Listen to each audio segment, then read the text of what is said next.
What's up, guys? Welcome to Cinco Symposium. So right now we're going to get into the Rings of Power, Episode 8, the finale. We're going to go through it. But before we do that, please hit that like button, subscribe, share the video if you can. Let's start. Let's do it. It's overall, I'll just say I'm not that happy. I'm not that happy with the series in general. They butchered it. They butchered Tolkien. They have stupid writing. They have stupid dialogue. They have stupid fight scenes. All in all, this is pretty. It's a pretty awful series. But let's get to episode 8. We start off with homeless Gandalf running through really wet forest. Drops his apple. Runs into his little Harfoot friend. Turns out to be the little alphabet people. I don't even know what to call these. These three little white girls running around. And a trans M&M's in there. Then you got Galadriel and Halbrand going back to the kingdom. Going back to the little elven kingdom. And they see each other for the first time because he expected her to be in the elven haven, but she's not because she jumped off the boat. And then they sit there, and then there's Halbrand almost dead. And they have their fun little dialogue of, "Oh, I miss you." And then here's Celebrimbor, that he's in his workshop. And who just happens to turn up? Oh, it's Halbrand. Okay. Also crazy, like everyone's been calling it from episode 1. Sauron, Halbrand, aka Sauron, and then all of a sudden just happens to, wander in off his deathbed to Celebrimbor's workshop and then taking an interest in, creating these objects of power that they're working on. He's not here. And it takes a little bit of flattery, and Celebrimbor just is sucked right into his artistry, to his little dialogue, and he's just into it. To capture. And they're talking about Mithril and how to make more with less, and then Celebrimbor's supposed to be this like ancient, amazing artisan, this like god tier artisan, and Halbrand, aka Sauron, is just, well, have you ever thought about mixing it with other alloys to like? And then Celebrimbor acts like, holy crap, that's an amazing idea. Like, I've never thought of that before. And it's just like, this guy's supposed to be, this elf is legendary for his artisan work and working with jewelry and different things. And yet, like, he didn't think of that. He didn't think to, mix Mithril with anything else. Flags will fill. Then we got the King of Numenor. He's dying. And this chick who it's supposed to be Elendil's daughter, Isildur's sister, and has a part in the whole series for some apparent reason. We don't know. All in all, she's been pretty useless and just has shown up to take up time, essentially.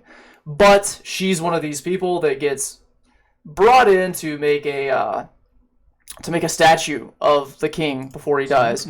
So that's why she's being forced in the situation. And while she's drawing his picture to get an idea of what the statue could look like, the king comes out of his coma or whatever's going on. And talking about the island falling, and shows her a secret area.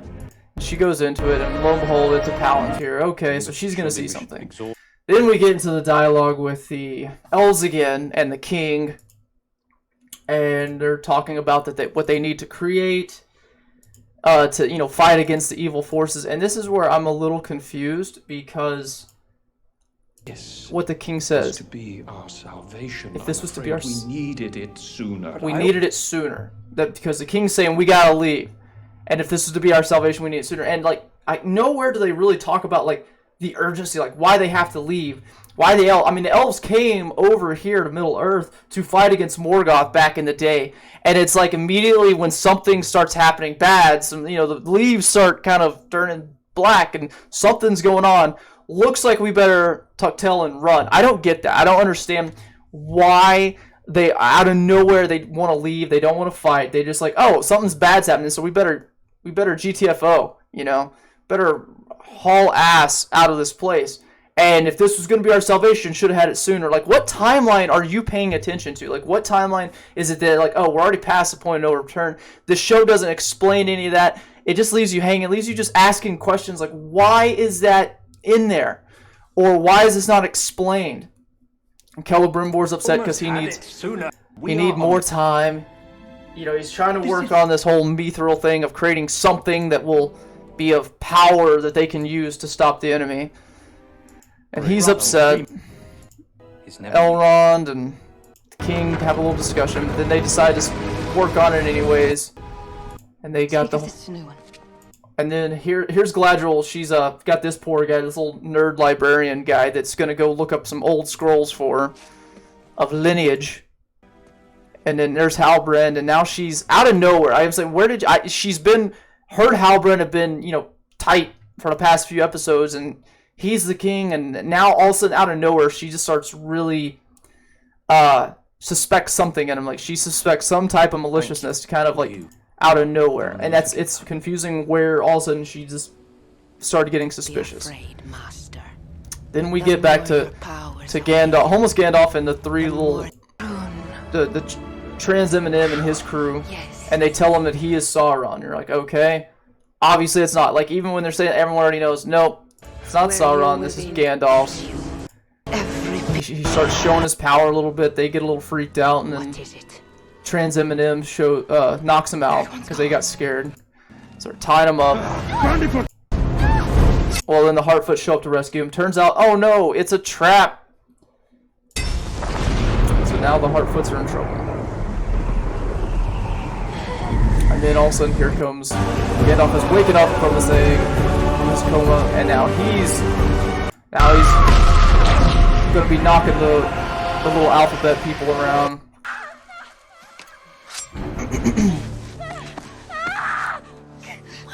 And then there's this thing where like all this I don't know exactly the Trans Eminem with the staff is like the only one that seems to really have a power. These other two chicks, I don't know what they do except throw these little like banana shaped daggers. And I mean that's literally all this one does.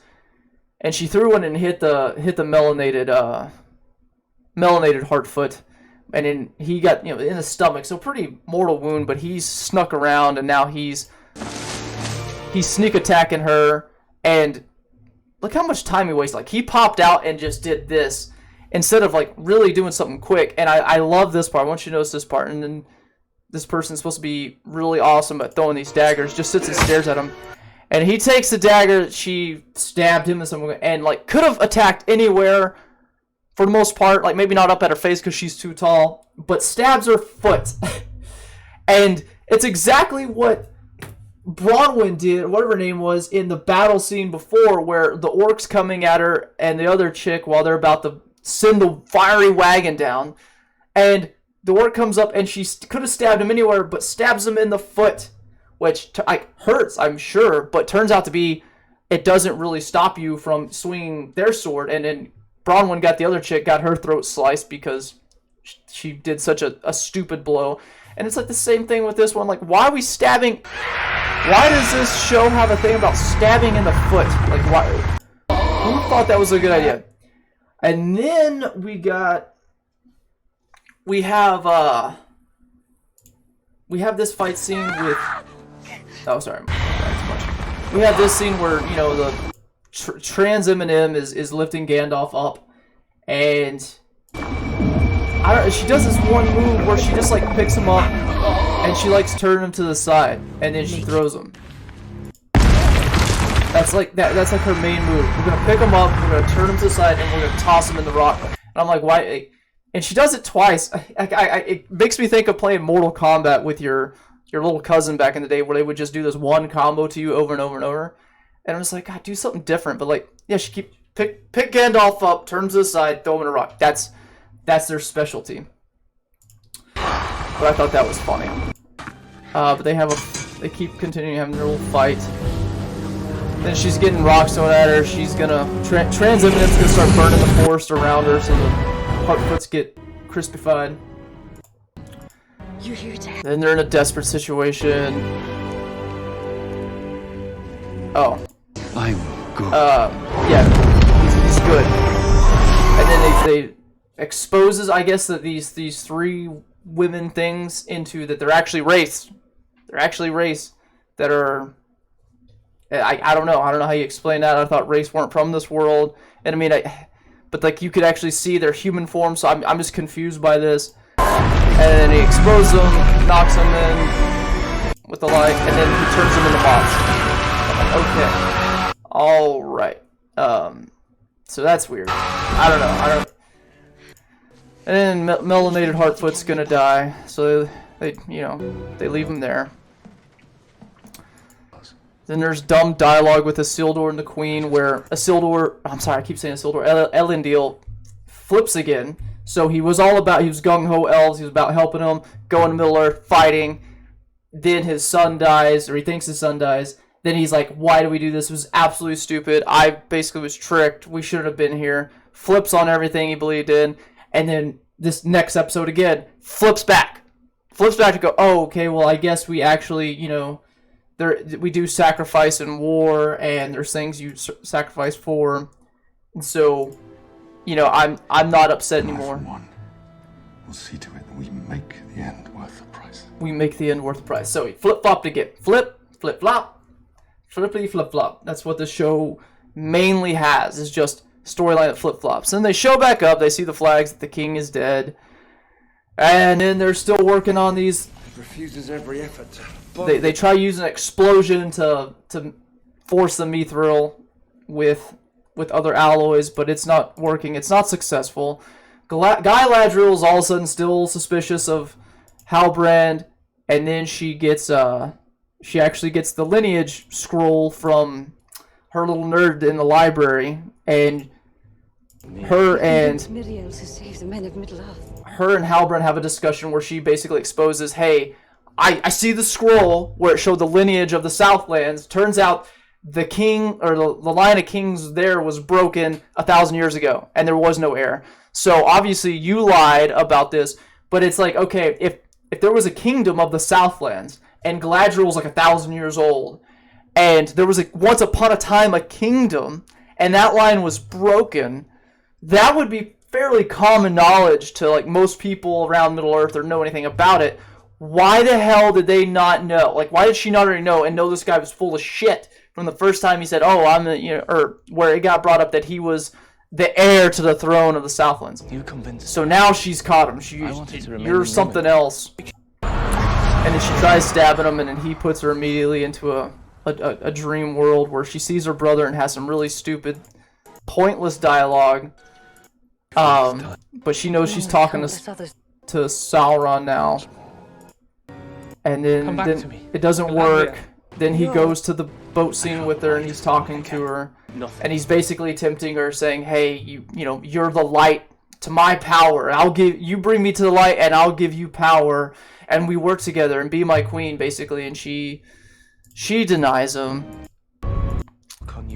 I alone. So she fights off the temptation, and then they scream at each other a little bit. Tell them that you are my ally. And now he's threatening her. That Sauron lives because of you. And you will die because of me. I thought that was the best part, just when he gets the snake eyes. I was like, oh, okay. But then she wakes up. She wakes up in the river, and it's Elrond sitting there with her, and she doesn't know where Halbrand or Sauron is. They took off. And then she doesn't tell Elrond what happened or why. And then she goes back to the rest of the elves trying to make the powerful thing, and oh, okay, we still gotta do it. I can't tell you why Halbrand has just disappeared, and I'm not gonna explain to you what happened at the river. But we gotta make these objects of power. Okay, we just gotta make them right now. Let's do it. 3. Oh, and also they say Celebrimbor talks about how, oh well, the Mithril's not mixing with the other things by force, so maybe if we did the opposite, maybe we just gently rub them together. If we gingerly touch the tips, then they'll come together. I have to exquisite quality. Oh, but yeah, now he needs gold and silver, the most exquisite quality, because gold and silver from Middle-earth ain't gonna work, so they need the gold and silver from the Elven lands, and then he looks at her little dagger right here. I need gold and silver from Valinor. I need gold and silver from Valinor. So I guess the only gold and silver from Valinor that's here with them right now is her little dagger that she prizes so much. Because it was her brother's, I think. The dagger she's still holding around them. I don't know why she has it wielded right there, but she's holding it. and so they're gonna have to sacrifice that so they can create it. Discover the rest. And then some more dialogue with Gandalf here talking about how he discovered he's actually a wizard, and he's gonna go off doing his own thing. And like Harfoots are arguably the worst part of the show, and this is the longest freaking scene where it's just so much useless dialogue with these Harfoots. Sorry, Mauda. Nothing but steep slopes And brambles for the fat hobbit here who's absolutely annoying. But we got this huge long scene where all of a sudden she just the little main Harfoot decides she's gonna go off with Gandalf, and she's saying bye to everybody. And like I said, this is the longest freaking scene, and no one likes the Harfoots. So she decides to take off with Gandalf, and away they go. And then they're melting back to the elves. They're melting her dagger because it's the gold and silver, the finest quality, or most exquisite quality. And then they're making the rings, melting the mithril into it. Like they have this big, long, epic scene like of making this crap, and it's just like, I don't know, it's just kind of boring. And then it goes in a scene of like it's like Detective Elrond going back to the river, really looking and trying to find out. And turns out he finds a scroll that shows that King of the Southlands was ended a long time ago, which, like I said, would think would be common knowledge to these elves. But then goes back, and then the rings are created, and the creepy look that Celebrimbor's giving them. But now they have these 3 rings, and they're only for the elves. They can't be for anyone else. Okay. She sees he has a scroll. And there's the rings. And then there we got Sauron. He's returned home. He's now going back to the lands of Mount Doom. Oh, and then they sing the song. The beginning narration of Galadriel and the Fellowship of the Ring. And they sing it in a very unsatisfactory way. And that's the Rings of Power. It is bad. Like, it's the fact that they took Lord of the Rings, that they took the stories that were already written, that were laid out there, and they absolutely butchered it. Like, they came from Lord of the Rings, and especially with Lord of the Rings movies made by Peter Jackson. He did a fantastic job with them. Everyone loved them. It had a huge fan base. Like, and they just absolutely butchered Tolkien's work. They butchered the stories. They interjected their own bull crap to try to make it fit to today's narrative of the woke ideology. They try to squeeze that in there. And then also they bring in subpar actors. They bring in second-rate actors and second-rate writers. And the dialogue's bad. The characters are bad. They flip-flop. You don't care about anyone. Honestly, the most interesting parts are like the orcs. And you're actually rooting for the bad guys half the time. And you're just... like, all I can do, I can't enjoy it because I'm breaking down how much stuff there is wrong. Like with the battle scenes, the action isn't good. The big battle made it seem like it was a tiny little skirmish in the grand scheme of things. And how everything just gets set up is so dumb. If I was to give this whole series a rating, it'd be like a 3 or 4 out of 10. It would be like, I think of the old 90s like TV series Hercules. And I mean, I loved them as a kid, but they're extremely cheesy. You know, the action's not that great. But like, it's kind of a second-rate show. It truly is. It's laughably bad for how much money they poured into this. It's ridiculous. $60 million an episode. But like I said, I honestly lost interest after 2.5 episodes. I only kept watching because to inform you guys and to make videos about it. And that's my only reason for watching something as bad as this. But anyways, that's Rings of Power. Hope y'all enjoyed it. And as always, y'all have a wonderful day.